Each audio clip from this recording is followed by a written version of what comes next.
Why does the Conjuring universe feel more terrifying than normal horror movies? Why does it linger after the credits, after the lights? Because it never just shows you a monster. It teaches your body how to be afraid. Slowly, precisely.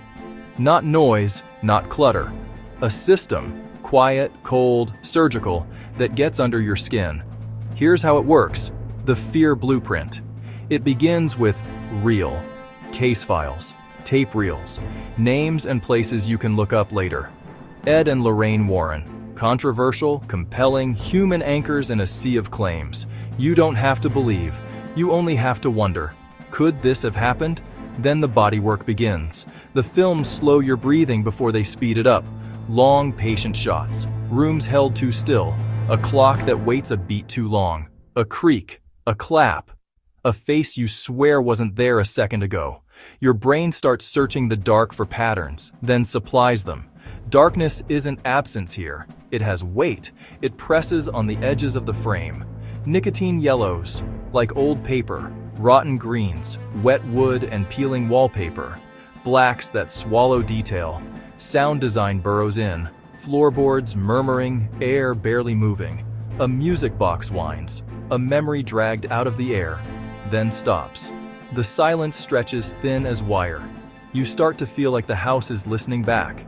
Beneath it, symbols, ritual hints that stain the frame. Crosses slightly wrong, circles half buried in chalk. Dates, files, farmhouses with histories you can trace. Whether you believe or not, the films weaponize plausibility. They let you tell yourself, this could have happened, and that could is heavier than any ghost. The icons aren't just monsters, they're ideas wearing faces, meanings you carry home. Annabelle, the lie that innocence protects. Valak, faith inverted, a habit cut from nightmares. The Crooked Man, childhood sing-song turned predatory. They don't just scare on screen, they move into your metaphors, into the corners of your bedroom, into the rhyme stuck in your head at 3 a.m.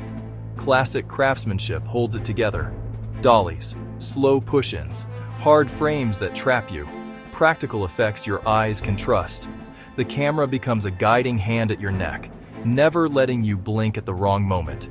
And the cuts, surgical, on the exhale. Not at the scare, at the breath after, when your guard drops. Put it together, and you get a universe that reshaped modern horror. Shared horror that works, not by packing in monsters, but by linking mythologies through rhythm, tone, and dread. It reminded studios that terror can be patient. That empathy for a family is the strongest amplifier for a haunting.